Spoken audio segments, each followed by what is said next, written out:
الفاظ و معانی میں تفاوت نہیں، لیکن ملا کی اذاں اور ہے، مجاہد کی اذاں اور۔ مسلمہ قذاب نے نبی پاک صلی اللہ علیہ وسلم کی خدمت اقدس میں خط بھیجا، کہتا ہے معاہدہ کر لیتے ہیں کہ جب تک آپ ظاہری طور پہ حیات ہیں آپ نبی، آپ کے بعد میں نبی، یا پھر یہ معاہدہ کر لیتے ہیں کہ آدھے عرب کے آپ نبی، آدھے عرب کا میں نبی۔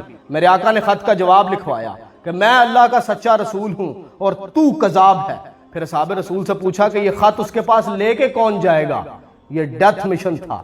ایک صحابی وہاں پہ تشریف فرما تھے، حضرت حبیب بن زید رضی اللہ تعالیٰ عنہ، مالی طور پہ بھی کمزور تھے، جسمانی طور پہ بھی کمزور تھے، کھجوریں بیچتے تھے، وہاں پہ بیٹھے اس وقت کھجور کھا رہے تھے۔ جب میرے آقا نے پوچھا کہ کون لے کے جائے گا خط، فوراً سے اٹھے کہتے ہیں یا رسول اللہ میں لے کے جاؤں گا، اور یہ کہتے ہوئے کھجور کھاتے ہوئے ان کے منہ سے نیچے گر گئی۔ پاس جو صحابی رسول بیٹھے ہوئے تھے انہوں نے کہا کہ یار آپ کھجور تو پہلے کھا لیتے، بعد میں کہہ دیتے۔ انہوں نے کہا کہ اگر مجھے دیر ہو جاتی تو، اور یہ سعادت کوئی اور حاصل کر لیتا تو، اس لیے میں نے جلدی سے کہا کہ میرے آقا میں لے کے جاؤں گا خط اس کے پاس۔ میرے آقا جواب سن کے مسکرائے، آپ نے اپنا نیزہ عطا کیا، آپ نے اپنا گھوڑا عطا کیا، اور حبیب سے کہا کہ حبیب ذرا ڈٹ کے جائیے اس کے پاس۔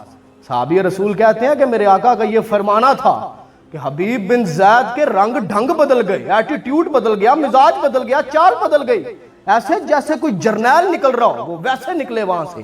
اتنے کسی بندے دے کول نوی گڈی آ جاوے، نواں موبائل آ جاوے، کسی نے نوے کپڑے پائے ہوں تے ایٹیٹیوڈ نہیں پھڑیا جاتا، حالانکہ یہ کوئی اچیومنٹ نہیں ہے گی۔ ذرا غور کریں اصحاب رسول کے بارے میں، امیجن کریں جن کی تلواروں کے دستے ٹوٹے ہوئے تھے پر انہوں نے دو سپر طاقتوں کو گھٹنوں کے بل گرا دیا۔ امیجن کریں ذرا ان کی ایٹیٹیوڈ کو۔ خالد ابن ولید یرموک کی جنگ میں کھڑے ہوئے ہیں، اپنے سے کئی گنا بڑی فوج جو آہن خرد زرہ بختر آرمڈ پہن کے کھڑی ہوئی ہے، اور خالد ابن ولید اتنی بڑی فوج کو دیکھ کے مسکرا رہے ہیں اور فرماتے ہیں کہ اگر کبھی ایسا ہوتا کہ میرے گھوڑے کے سم پرانے نہ ہوئے ہوتے، رومی سے دگنی فوج لے آتے، میں دیکھ لیتا انہیں۔ کبھی جو میری آنکھ ذرا اوجھل ہوتی ہے، میں عرب امامے اپنے سامنے لہراتے ہوئے دیکھتا ہوں، میرے رونگٹے کھڑے ہو جاتے ہیں۔ خیر حضرت حبیب خط لے کے گئے اس کے دربار کے اندر، جاتے ہی غصے سے نیزہ زمین میں گاڑ دیا۔ اس نے آپ کی طرف دیکھا اور پوچھا کون ہے تم؟ آپ نے غرا کے کہا تجھے نہیں پتا ہم کون ہیں؟ ہماری تو شکلوں پہ لکھا ہوگا ہم اللہ کے رسول کے دوست ہیں، ہم رسول اللہ کے ساتھی ہیں، اور خط اس کی طرف بڑھا دیا۔ اس دور کا دستور تھا کہ خط بادشاہ خود نہیں پڑھتا تھا، پاس کھڑا ہوا بندہ خط پڑھتا تھا۔ مسلمہ نے خط پکڑا اور ساتھ والے بندے کو دے دیا، پڑھ کے سنا۔ اس نے خط پڑھ کے سنایا کہ میں اللہ کا سچا رسول اور تو کذاب ہے۔ جب اس نے خط کا جواب سنا تو آگ بگولا ہو گیا۔ حضرت حبیب کی طرف اشارہ کر کے کہتا ہے یہ تیرے نبی نے کیا لکھ کے بھیجا، تیرا اس کے بارے میں کیا خیال ہے؟ آپ مسکرائے، کہا میرا کیا خیال ہونا ہے، ہمارے آقا جو فرما دے وہی ہمارا ایمان ہے، وہی میرا خیال ہے۔ اگر میرے آقا نے کہا ہے تو کذاب ہے تو پھر تو کذاب ہے۔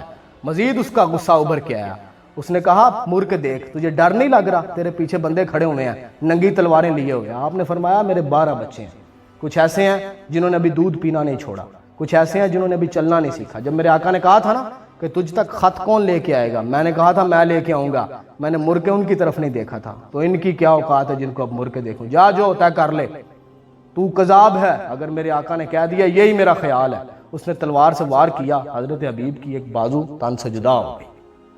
پھر پوچھتے اب تیرا کیا خیال ہے؟ آپ نے کہا کیا خیال ہے؟ اب بھی وہی خیال ہے، ایسی باتوں سے ہمارے خیال نہیں بدلا کرتے۔